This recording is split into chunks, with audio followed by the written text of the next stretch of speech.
नमस्कार। श्रीमद् वाल्मीकि रामायण अखंड पाठ में हम आज पढ़ेंगे शततमः सर्ग अर्थात 100वां सर्ग युद्धकांड से। राम और रावण का युद्ध जोर शोर से चल रहा है। आज के सर्ग में है रावण की शक्ति से लक्ष्मण का मूर्छित होना तथा रावण का फिर युद्ध से भागना। तो चलिए प्रारंभ करते हैं आज का पाठ।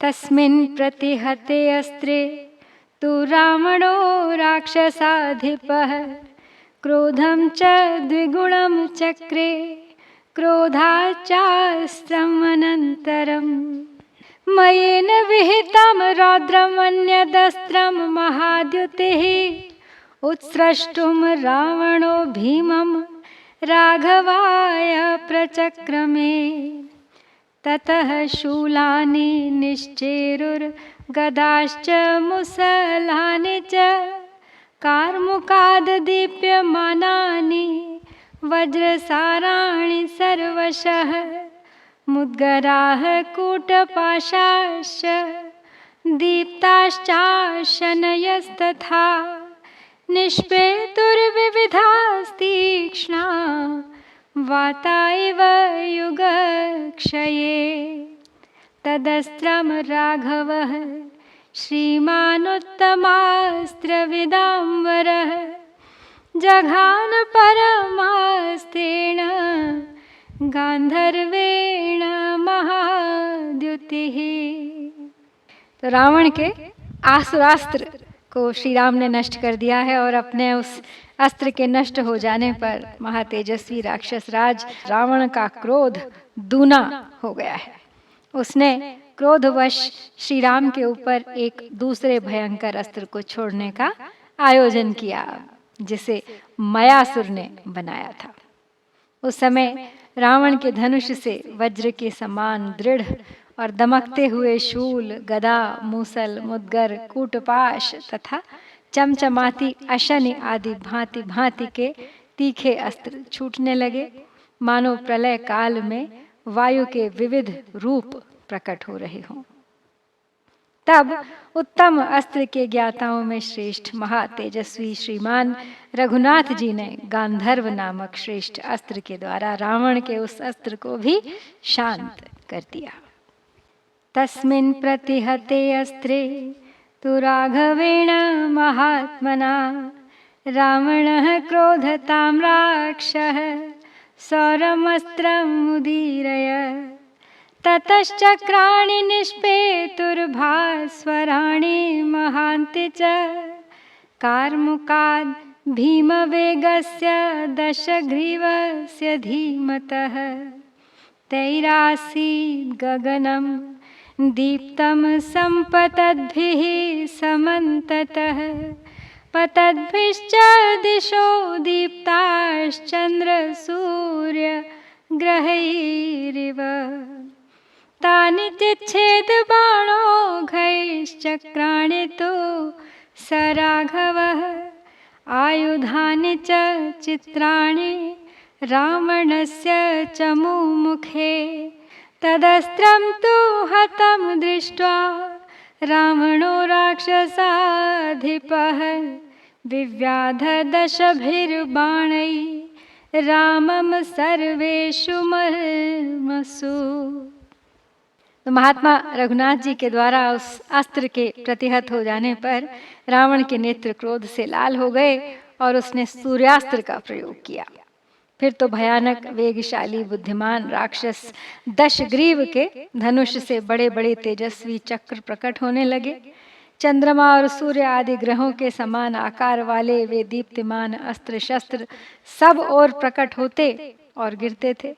उनसे आकाश में प्रकाश छा गया और संपूर्ण दिशाएं उद्भासित हो उठी। परंतु श्री रामचंद्र जी ने अपने बाण समूहों द्वारा सेना के मुहाने पर रावण के उन चक्रों और विचित्र आयुधों के टुकड़े टुकड़े कर डाले। उस अस्त्र को नष्ट हुआ देख राक्षस राज रावण ने 10 बाणों द्वारा श्री राम के सारे मर्म स्थानों में गहरी चोट पहुंचाई। सा विद्धो दशभिर्बाणैर्महाकार्मुकनिः श्रितैः रावणेन महातेजा न प्राकम्पत राघवः ततो विव्याधगात्रेषु सर्वेषु समितिञ्जयः राघवस्तु सुसंक्रुद्धो रावणं बहुभिः शरैः एतस्मिन्नन्तरे क्रुद्धो राघवस्यानुजो बली लक्ष्मणः सायकान् सप्त जग्राह परवीरः तैः सायकैर्महावेगैरावणस्य महाद्युतिः ध्वजं मनुष्यशीर्षं तु तस्य चिच्छेदनैकधा सारथेश्चापि बाणेन शिरोज्वलितकुण्डलं जहार लक्ष्मणः श्रीमान् नैरृतस्य महाबलः। तो रावण के विशाल धनुष से छूटे हुए उन 10 बाणों से घायल होने पर भी महातेजस्वी श्री रघुनाथ जी विचलित नहीं हुए। तत्पश्चात समर विजयी रघुवीर ने अत्यंत कुपित हो बहुत से बाण मारकर रावण के सारे अंगों में घाव कर दिए। इसी बीच में शत्रुवीरों का संहार करने वाले महाबली रामानुज लक्ष्मण ने कुपित हो 7 सायक हाथ में लिए। उन महान वेगशाली सायकों द्वारा उन महातेजस्वी सुमित्रा कुमार ने रावण की ध्वजा के, जिसमें मनुष्य की खोपड़ी का चिन्ह था, कई टुकड़े कर डाले। इसके बाद महाबली श्रीमान लक्ष्मण ने एक बाण से उस राक्षस के सारथी का जगमगाते हुए कुंडलों से मंडित मस्तक भी काट लिया। तस्य बाणैश्च चिच्छेद धनुर्गजकरोपमं लक्ष्मणो राक्षसेन्द्रस्य पञ्चभिर्निशितैस्तदा नीलमेघनिभांश्चास्य सदश्वान् पर्वतोपमान् जघानाप्लुत्य गदया रावणस्य विभीषणः हताश्वात्तु तदा वेगादवप्लुत्य महारथात् कोपमाहारयत्तीव्रं भ्रातरं प्रति रावणः ततः शक्तिं महाशक्तिः प्रदीप्तामशनीमिव विभीषणाय चिक्षेप राक्षसेन्द्रः प्रतापवान् अप्राप्तामेव तां प्राणैस्त्रिभिश्चिच्छेद लक्ष्मणः अथोदतिष्ठत सन्नादो वानराणां महारणे। तो लक्ष्मण ने अब केवल सारथी का मस्तक ही नहीं काटा, बल्कि 5 पैने बाण मारकर उस राक्षस राज के हाथी की सूंड के समान मोटे धनुष को भी काट डाला। तदनंतर विभीषण ने उछलकर अपनी गदा से रावण के नील मेघ के समान कांति वाले सुंदर पर्वताकार घोड़ों को भी मार गिराया। घोड़ों के मारे जाने पर रावण अपने विशाल रथ से वेग पूर्वक कूद पड़ा और अपने भाई पर उसे बड़ा क्रोध आया। तब उस महान शक्तिशाली प्रतापी राक्षस राज ने विभीषण को मारने के लिए एक वज्र के समान प्रज्वलित शक्ति चलाई। वह शक्ति अभी विभीषण तक पहुंचने भी नहीं पाई थी कि लक्ष्मण ने 3 बाण मारकर उसे बीच में ही काट दिया। यह देख उस महासमर में वानरों का महान हर्षनाद गूंज उठा।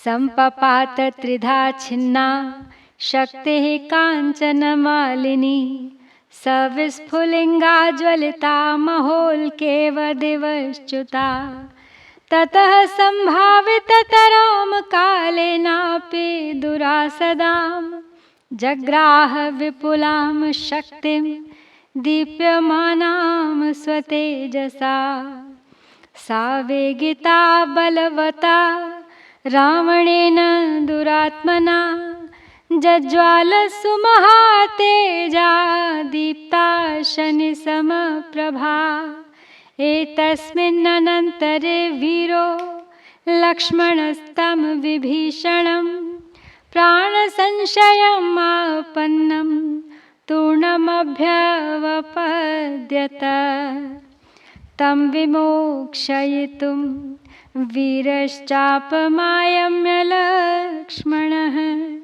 रावणं शक्तिहस्तं वै शरवर्षैरवाकिरत्। तो सोने की माला से अलंकृत वो शक्ति 3 भागों में विभक्त होकर पृथ्वी पर गिर पड़ी, मानो आकाश से चिंगारियों सहित बड़ी भारी उल्का टूटकर गिरी हो। तदनंतर रावण ने विभीषण को मारने के लिए एक ऐसी विशाल शक्ति हाथ में ली जो अपनी अमोघता के लिए विशेष विख्यात थी। काल भी उसके वेग को नहीं सह सकता था। वह शक्ति अपने तेज से उद्दीप्त हो रही थी। दुरात्मा बलवान रावण के हाथ में ली हुई वह वेगशालिनी महातेजस्विनी और वज्र के समान दीप्तिमती शक्ति अपने दिव्य तेज से प्रज्वलित हो उठी। इसी बीच में विभीषण को प्राण संशय की अवस्था में पड़ा देख वीर लक्ष्मण ने तुरंत उनकी रक्षा की। उन्हें पीछे करके वे स्वयं शक्ति के सामने खड़े हो गए। विभीषण को बचाने के लिए वीर लक्ष्मण ने अपने धनुष को खींचकर हाथ में शक्ति लिए खड़े हुए रावण पर बाणों की वर्षा आरंभ कर दी। कीर्यमाणः शरौघेण विसृष्टेन महात्मना न प्रहर्तुं मनश्चक्रे विमुखीकृतविक्रमः मोक्षितं भ्रातरं दृष्ट्वा लक्ष्मणेन स रावणः लक्ष्मणाभिमुखस्तिष्ठन्निदं वचनम् अब्रवीत् मोक्षितस्ते बलश्लाघिन् यस्मादेवं विभीषणः विमुच्य राक्षसं शक्तिस्त्वयीयं विनिपात्यते येषां ते हृदयं भित्त्वा शक्तिर्लोहितलक्षणा मद्बाहुपरिघोत्सृष्टा प्राणादाय यास्यति इत्येवमुक्त्वा तां शक्तिमष्टघण्टां महास्वनां मयेन मायाविहितां मोघां शत्रुघातिनीं लक्ष्मणाय समुद्दिश्य ज्वलन्तीमिव तेजसा रावणः परम क्रुद्धश्चिक्षेप च ननाद च। तो महात्मा लक्ष्मण के छोड़े हुए बाण समूहों का निशाना बनकर रावण अपने भाई को मारने के पराक्रम से विमुख हो गया। अब उसके मन में प्रहार करने की इच्छा नहीं रह गई थी। लक्ष्मण ने मेरे भाई को बचा लिया, यह देख रावण उनकी ओर मुंह करके खड़ा हो गया और इस प्रकार बोला, अपने बल पर घमंड रखने वाले लक्ष्मण, तुमने ऐसा प्रयास करके विभीषण को बचा लिया है, इसलिए अब उस राक्षस को छोड़कर मैं तुम्हारे ऊपर ही इस शक्ति का प्रहार करता हूँ। यह शक्ति स्वभाव से ही शत्रुओं के खून से नहाने वाली है। यह मेरे हाथ से छूटते ही तुम्हारे हृदय को विदीर्ण करके प्राणों को अपने साथ ले जाएगी। ऐसा कहकर अत्यंत कुपित हुए रावण ने मयासुर की माया से निर्मित 8 घंटों से विभूषित तथा महाभयंकर शब्द करने वाली उस अमोघ एवं शत्रुघातिनी शक्ति को, जो अपने तेज से प्रज्वलित हो रही थी, लक्ष्मण को लक्ष्य करके चला दिया और बड़े जोर से गर्जना की। साक्षिप्ता भीम वेगेन वज्राशने समस्वना शक्तिरभ्यपतद्वेगाल्लक्ष्मणं रणमूर्धनि तामनुव्याहर शक्तिमापतन्तीं स राघवः स्वस्त्यस्तु लक्ष्मणायेति मोघा भव हतोद्यमा रावणेन रणे शक्तिः क्रुद्धेनाशी विशोपमा मुक्ता शूरस्य भीतस्य लक्ष्मणस्य मम जसा न्यपतत् सा महावेगा लक्ष्मणस्य महोरसि जिह्वे वोरगराजस्य दीप्यमाना महाद्युतिः ततो रावणवेगेन सुदूरम् अवगाढया शक्त्या विभिन्नहृदयः पपात भुवि लक्ष्मणः। तो वज्र और अशनि के समान गड़गड़ाहट पैदा करने वाली वह शक्ति युद्ध के मुहाने पर भयानक वेग से चलाई गई और लक्ष्मण को वेग पूर्वक लगी। लक्ष्मण की ओर आती हुई उस शक्ति को लक्ष्य करके भगवान श्री राम ने कहा, लक्ष्मण का कल्याण हो, तेरा प्राण नाश विषयक उद्योग नष्ट हो, अतएव तू व्यर्थ हो जा। वह शक्ति विषधर सर्प के समान भयंकर थी। रणभूमि में कुपित हुए रावण ने जब उसे छोड़ा तब वह तुरंत ही निर्भय वीर लक्ष्मण की छाती में डूब गई। नागराज वासुकी की जिह्वा के समान देदीप्यमान वह महातेजस्विनी और महावेगवती शक्ति जब लक्ष्मण के विशाल वक्षस्थल पर गिरी तब रावण के वेग से बहुत गहराई तक धंस गई। उस शक्ति से हृदय विदीर्ण हो जाने के कारण लक्ष्मण पृथ्वी पर गिर पड़े। तदवस्थं समीपस्थो लक्ष्मणं प्रेक्ष्य राघवः भ्रातृस्नेहान् महातेजा विषण्ण हृदयो अभवत्। स मुहूर्तमिव ध्यात्वा बाष्पपर्याकुलेक्षणः बभूव संरब्धतरो युगान्त इव पावकः। न विषादस्य कालोऽयमिति संचिन्त्य राघवः चक्रे सूतुमूलं युद्धं रावणस्य वधे धृतः। सर्वयत्नेन महता लक्ष्मणं परिवीक्ष्य च स ददर्श ततो रामः शक्त्या भिन्नं महाहवे। लक्ष्मणं रुधिरादिग्धं सपन्नगमिवाचलं तामपि प्रहितां शक्तिं रावणेन बलीयसा। यत्र तस्ते हरिश्रेष्ठा नाशे कुरवमर्दितुम्। तो महातेजस्वी रघुनाथ जी पास ही खड़े थे। वे लक्ष्मण को इस अवस्था में देखकर भ्रातृ स्नेह के कारण मन ही मन विषाद में डूब गए। वे 2 घड़ी तक चिंता में डूबे रहे, फिर नेत्रों में आंसू भरकर प्रलय काल में प्रज्वलित हुई अग्नि के समान अत्यंत रोष से उद्दीप्त हो उठे। यह विषाद का समय नहीं है, ऐसा सोचकर श्री रघुनाथ जी रावण के वध का निश्चय करके महान प्रयत्न के द्वारा सारी शक्ति लगाकर और लक्ष्मण की ओर देखकर अत्यंत भयंकर युद्ध करने लगे। तत्पश्चात श्री राम ने उस महासमर में शक्ति से विदीर्ण हुए लक्ष्मण की ओर देखा।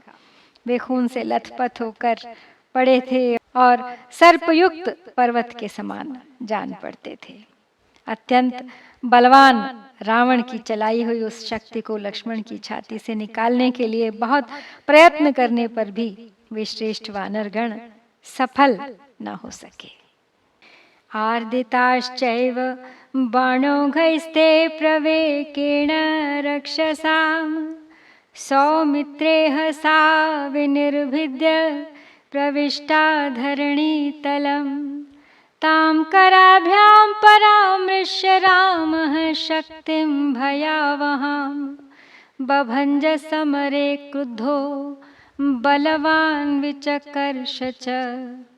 तस्य निष्कर्षतः शक्तिं रावणेन बलीयसा शराः सर्वेषु गात्रेषु पातिता मर्मभेदिनः। अचिन्तयित्वा तान् बाणान् समाश्लिष्य च लक्ष्मणम् अब्रवीच्च हनुमन्तं सुग्रीवं च महाकपिं।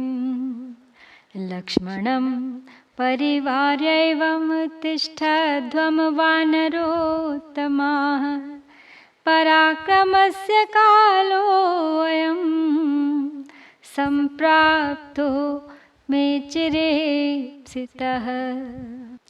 अब क्योंकि वे वानर भी राक्षस शिरोमणि रावण के बाण समूहों से बहुत पीड़ित थे, वह शक्ति सुमित्रा कुमार के शरीर को विदीर्ण करके धरती तक पहुंच गई थी और सबके लिए बहुत कठिन हो रहा था उस शक्ति को उनके शरीर से निकालना।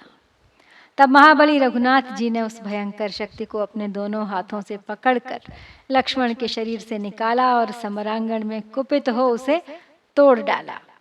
श्री रामचंद्र जी जब लक्ष्मण के शरीर से शक्ति निकाल रहे थे, उस समय महाबली रावण उनके संपूर्ण अंगों पर मर्मभेदी बाणों की वर्षा करता रहा, परंतु उन बाणों की परवाह न करके लक्ष्मण को हृदय से लगाकर भगवान श्री राम, हनुमान और महाकपि सुग्रीव से बोले कि हे कपिवरो, तुम लोग लक्ष्मण को इसी तरह सब ओर से घेर कर खड़े रहो। अब मेरे लिए उस पराक्रम का अवसर आया है जो मुझे चिरकाल से अभीष्ट था। पापात्मायम दशग्रीवो वध्यताम पाप निश्चयः कांक्षितम चातकस्येव घर्मान्ते मेघदर्शनम् अस्मिन् मुहूर्ते न चिरात् सत्यं प्रतिशृणोमि वः अरावणं रामं वा जगद्रक्षथ वानराः राजनाशं वने वासं दण्डके परिधावनं वैदेह्याश्च परामर्शो रक्षोभिश्च समागमं प्राप्तं दुःखं महाघोरं क्लेशश्च निरयोपमः अद्य सर्वमहं त्यक्ष्ये निहत्वा रावणं रणे यदर्थं वानरं सैन्यं समानीतम् इदं मया सुग्रीवश्च कृतो राज्ये निहत्वा वालिनं रणे यदर्थं सागरः क्रान्तः सेतुर्बद्धश्च सागरे सोऽयमद्य रणे पापचक्षुर्विषयमागतः चक्षुर्विषयमागत्य नायं जीवितुम् अर्हति। तो श्री राम कहते हैं बाकी सभी वानरों से कि तुम लोग केवल लक्ष्मण को घेर कर खड़े रहो, लेकिन मुझे अभी अपने उस कार्य को करना है, यानी कि रावण के वध को, जिसकी मुझे चिरकाल से प्रतीक्षा थी। इस पापात्मा एवं पापपूर्ण विचार रखने वाले दशमुख रावण को अब मार डाला जाए, यही उचित है। जैसे पपीहे को ग्रीष्म ऋतु के अंत में मेघ के दर्शन की इच्छा रहती है, उसी प्रकार मैं भी इसका वध करने के लिए चिरकाल से इसे देखना चाहता हूँ। वानरों, मैं इस मुहूर्त में तुम्हारे सामने यह सच्ची प्रतिज्ञा करके कहता हूँ कि कुछ ही देर में यह संसार रावण से रहित दिखाई देगा या राम से। मेरे राज्य का नाश, वन का निवास, दंडकारण्य की दौड़ धूप, विदेह कुमारी सीता का इस राक्षस द्वारा अपहरण तथा राक्षसों के साथ संग्राम, इन सब के कारण मुझे महाघोर दुख सहना पड़ा है और नरक के समान कष्ट उठाना पड़ा है। किंतु रणभूमि में रावण का वध करके आज मैं सारे दुखों से छुटकारा पा जाऊंगा, जिसके लिए मैं वानरों की यह विशाल सेना साथ लाया हूँ, जिसके कारण मैंने युद्ध में वाली का वध करके सुग्रीव को राज्य पर बिठाया है तथा जिसके उद्देश्य से समुद्र पर पुल बांधकर उसे पार किया है, वह पापी रावण आज युद्ध में मेरी आंखों के सामने उपस्थित है। मेरे दृष्टिपथ में आकर अब यह जीवित रहने योग्य नहीं है। दृष्टिम दृष्टि विषयस्येव सर्पस्य मम रावणः यथा वा वैनते यस्य दृष्टिम प्राप्तो भुजंगमः सुखम पश्यत दुर्धर्षा युद्धम वानर पुंगवाः आसीनाः पर्वताग्रेषु ममेदं रावणस्य च अद्य पश्यन्तु रामस्य रामत्वं मम संयुगे त्रयो लोकाः स गन्धर्वाः स देवाः सर्षिचारणाः अद्य कर्म करिष्यामि यल्लोकाः स चराचराः स देवाः कथयिष्यन्ति यावद्धूमिर्धरिष्यति समागम्य सदा लोके यथा युद्धं प्रवर्तितम्। एवमुक्त्वा श्रितैर्बाणैस्तप्तकाञ्चनभूषणैः आजघान रणे रामो दशग्रीवं समाहितः। आगे कहते हैं श्री राम कि दृष्टि मात्र से संहारकारी विष का प्रसार करने वाले सर्प की आंखों के सामने आकर जैसे कोई मनुष्य जीवित नहीं बच सकता, अथवा जैसे विनतानंदन गरुड़ की दृष्टि में पड़कर कोई महान सर्प जीवित नहीं बच सकता, उसी प्रकार आज रावण मेरे सामने आकर जीवित या सकुशल लौट जाए ऐसा नहीं हो सकता। दुर्धर्ष वानर शिरोमणियों, अब तुम लोग पर्वत के शिखरों पर बैठकर मेरे और रावण के इस युद्ध को सुखपूर्वक देखो। आज संग्राम में देवता, गंधर्व, सिद्ध, ऋषि और चारणों सहित तीनों लोकों के प्राणी राम का रामत्व देखें। आज मैं वह पराक्रम प्रकट करूंगा जिसकी जब तक यह पृथ्वी कायम रहेगी तब तक चराचर जगत के जीव और देवता भी सदा लोक में एकत्र होकर चर्चा करेंगे और जिस प्रकार युद्ध हुआ है उसे एक दूसरे से कहेंगे। ऐसा कहकर भगवान श्री राम सावधान हो अपने सुवर्ण भूषित तीखे बाणों से रणभूमि में दशानन रावण को घायल करने लगे। तथा प्रदीप्तैर्नाराचैर्मुसलैश्चापि रावणः अभ्यवर्षत् तदा रामं धाराभिरिवतो यदः। राम रावण मुक्तानामन्योन्यमभिनिघ्नतां वराणां च शराणां च बभूव तुमुलः स्वनः।